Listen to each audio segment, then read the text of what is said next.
हिंदू धर्म में भगवान कृष्ण का पूजन लगभग हर घर में किया जाता है।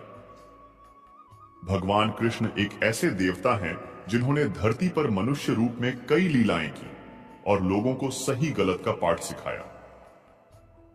यहां तक कि महाभारत काल में भी भगवान श्री कृष्ण की अहम भूमिका थी। महाभारत और भगवान श्री कृष्ण से जुड़े कई ऐसे किस्से व रहस्य हैं जिनके बारे में लोग जानना चाहते हैं, और इसमें सबसे महत्वपूर्ण है श्री कृष्ण और शिशुपाल का रिश्ता। सभी जानते हैं कि श्री कृष्ण ने शिशुपाल की 100 गालियां माफ कर दी थी, लेकिन ऐसी क्या वजह थी कि 101वीं गाली देने पर उन्हें शिशुपाल का वध करना पड़ा। आइए जानते हैं महाभारत से जुड़े इस किस्से के बारे में। शिशुपाल भगवान श्री कृष्ण की बुआ का बेटा था। जन्म के समय शिशुपाल की 3 आंख और 4 हाथ थे, जिसे देखकर उनकी माता व पिता चिंता में पड़ गए और बच्चे को त्यागने का फैसला किया।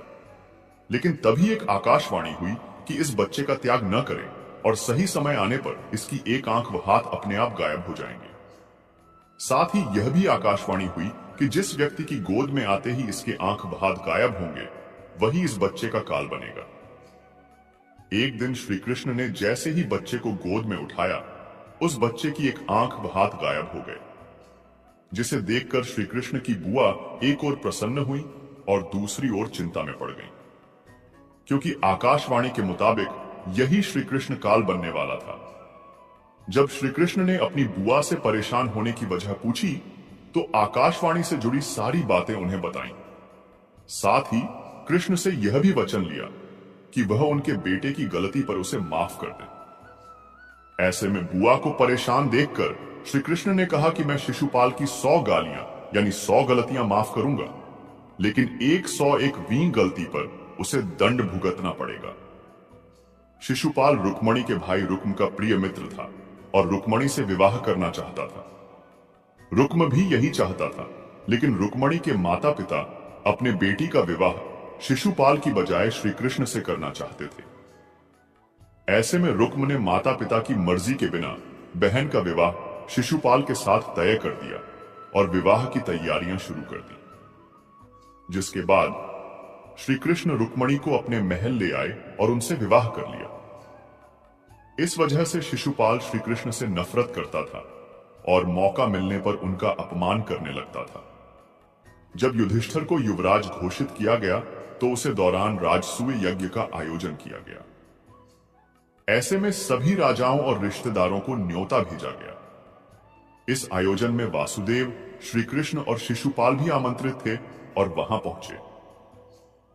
आयोजन के दौरान जब युधिष्ठिर श्री कृष्ण का सत्कार करते हैं, तो शिशुपाल को बुरा लगता है और वह श्री कृष्ण को बुरा भला बोलने लगता है। श्री कृष्ण ने वचन से बंधन होने के कारण उसे कुछ नहीं कहा और शांत मन के साथ आयोजन में शामिल हुए।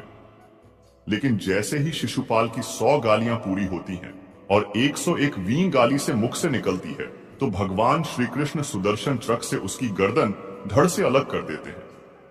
हिंदू धर्म में यह मान्यता है कि भगवान के हाथों जो मृत्यु को प्राप्त होता है, वो मोक्ष प्राप्त करता है। किंतु शिशुपाल के वध का रहस्य पहले की एक घटना से जुड़ा हुआ है। उसके बाद का जो क्रम है वो इतना विस्तृत है जो सतयुग, त्रेता और द्वापर तक फैला हुआ है। इसका वर्णन विष्णु पुराण एवं महाभारत में दिया गया है।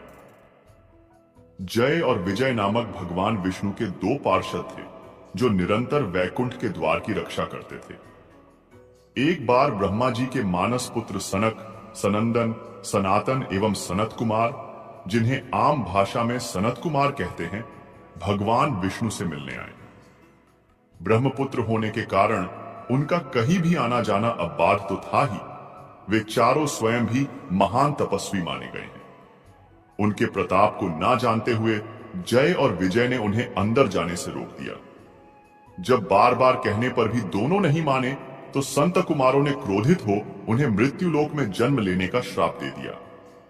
तब स्वयं भगवान विष्णु द्वार पर आए और सनत कुमारों का स्वागत किया।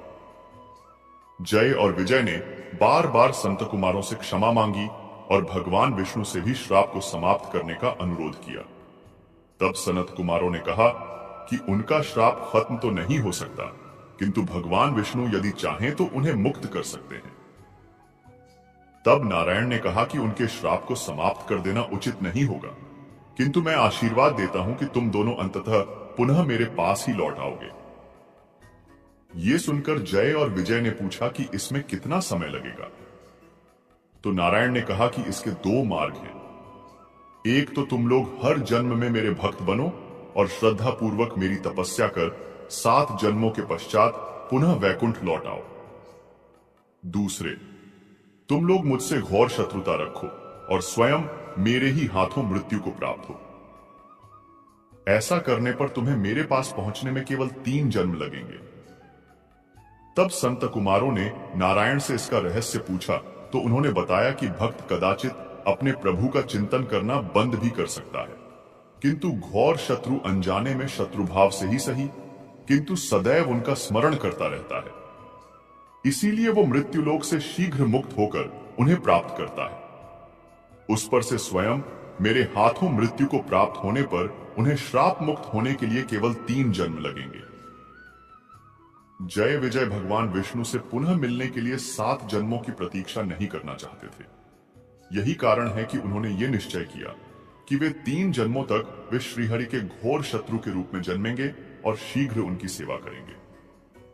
तब सनत कुमारों के श्राप के कारण जय विजय ने 3 बार जन्म लिया और भगवान विष्णु के अवतारों द्वारा मृत्यु को प्राप्त हुए।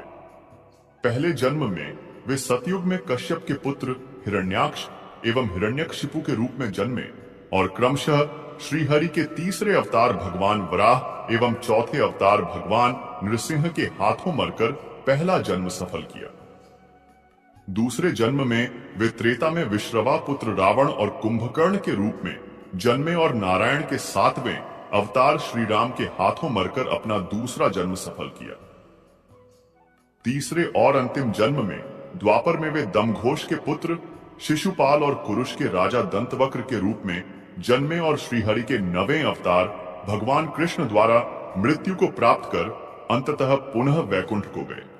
पापी मनुष्य जब पाप कर्म करके बचता है तो उसे लगता है कि उसे दंड देने वाला कोई नहीं है, लेकिन ऊपर बैठा परमात्मा प्रत्येक पाप का हिसाब रखता है। जब उसके पाप का घड़ा भर जाता है तो किसी न किसी माध्यम और अवतार से उन पाप कर्मों का हिसाब परमात्मा करता है। पूर्व जन्मों के अपने संचित कर्मों के आधार पर जो भी कुछ अच्छा और बुरा, पुण्य और पाप आत्मा अपने साथ लेकर आई है, वह संपूर्ण रूप से एक तरफा बुरा ही बुरा या पाप ही पाप नहीं होता। इन दोनों का, पुण्य और पाप का, अच्छा और बुरे का मिश्रण होता है। हाँ, इतना जरूर है कि किसी के जीवन में सही की मात्रा अधिक है तो गलत कम है, किसी के जीवन में गलत अधिक है तो सही कम है। गलत के रास्ते पर सबसे पहला कदम हमेशा खेल खेल में, हमेशा शौक में ही रखा जाता है, और जैसे ही गलत रास्ते पर चलने का पहला स्वाद छक लेता है, फिर व्यक्ति को उस रास्ते पर आगे बढ़ने से कोई नहीं रोक सकता। गलत रास्ते पर चलते चलते एक से बड़ी एक, हर पिछली उपलब्धि से अगली और भी अधिक बड़ी उपलब्धि उस इंसान की हिम्मत बढ़ाती रहती है। गलत के बाद गलत, एक हत्या के बाद एक और हत्या, एक लूट के बाद एक और लूट, हौसला बढ़ता रहता है। आमदनी बढ़ती रहती है, ताल्लुक बढ़ते रहते हैं, प्रभाव का क्षेत्र बढ़ता रहता है। जिंदगी के पेड़ पर जन्मी नन्ही सी कौंपल का समय कभी तो पूरा होगा। पत्ते को पीला पड़कर नीचे गिरना ही पड़ेगा। आने वाली बसंत आवर्तु के लिए पतझड़ का होना तो प्रकृति के नियमों में से एक है।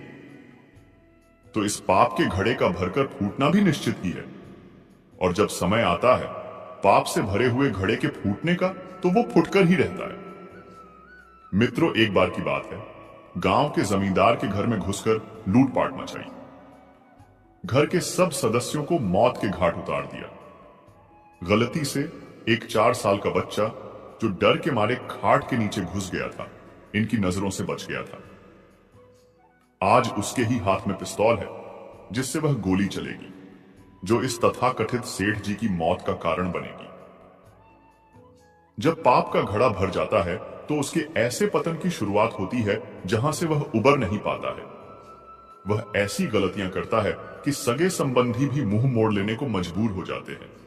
सामाजिक प्रतिष्ठा भी धूल में मिल जाती है। शरीर भी साथ नहीं देता है, वह गलतियों पर गलतियां करता है, बुद्धि काम नहीं करती है। हम घड़ा भरे ही क्यों जिसके ना फूटने का इंतजार रहे दिल में। ना पाप करेंगे और ना ही इसके परिणाम का भय सताएगा। अपराध करने और फिर उसको छुपाने में और अपराध होने का जन्म होता है। एक बात हमेशा ध्यान में रखनी चाहिए कि पाप कभी छुपता नहीं और इसका हिसाब हमेशा देना पड़ता है। ऊपर वाला हमारे सारे कर्मों का हिसाब लेता है। वो भी इसी बात का इंतजार करता है कि कब हमारे पाप का घड़ा फूटे और हमें इसकी सजा मिले। सभी को अपने कर्मों का हिसाब यहीं देना पड़ता है।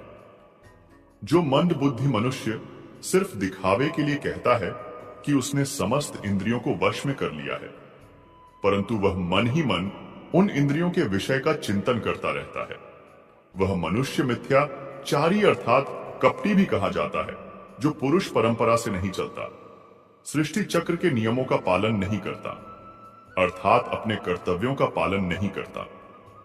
वह इंद्रियों के द्वारा भोगों को भोगने वाला पापी पुरुष व्यर्थ ही जीता है। परंतु जो मनुष्य आत्मा में ही रमण करने वाला और आत्मा में ही तृप्त और आत्मा में ही संतुष्ट हो, उसके लिए कोई कर्तव्य नहीं है। आत्मा का मतलब यहां सबसे मोटा सच है, और जो सत्य को समझता है सत्य में ही खुश होकर सत्य में ही रहता है, उसके लिए कोई तव्य नहीं है। लेकिन ऐसा कोई लाखों में एक होता है। उस महापुरुष का इस विश्व में ना तो कर्म करने का कोई प्रयोजन रहता है और ना ही कर्मों के ना करने से ही कोई प्रयोजन रहता है, तथा संपूर्ण प्राणियों में भी इसका स्वार्थ से कोई संबंध नहीं रहता। कहने का सीधा मतलब है कि जिसे परमात्मा मिल चुका है वह कोई और दूसरा कर्म क्यों करे।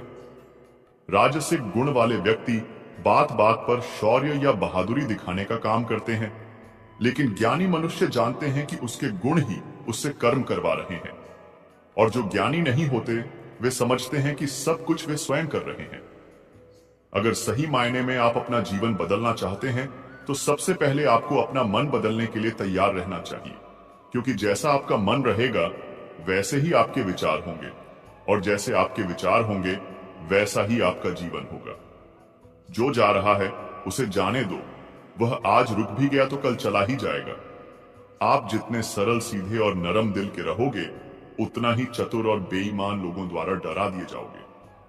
जिंदगी में सब कुछ दोबारा मिल सकता है, पर समय के साथ खोया हुआ रिश्ता और भरोसा दोबारा नहीं मिलता। भरोसा उसी पर करना जो निभाने के लायक हो, क्योंकि कुछ पल का साथ तो अर्थी उठाने वाले भी दे दिया करते हैं।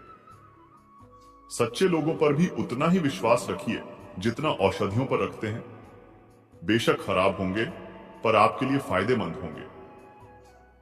उन लोगों से तो दूरियां ही ठीक है जिन्होंने आपकी नजदीकियों की कभी कदर नहीं की। महान वही होता है जो छोटों के दर्द को समझ सके।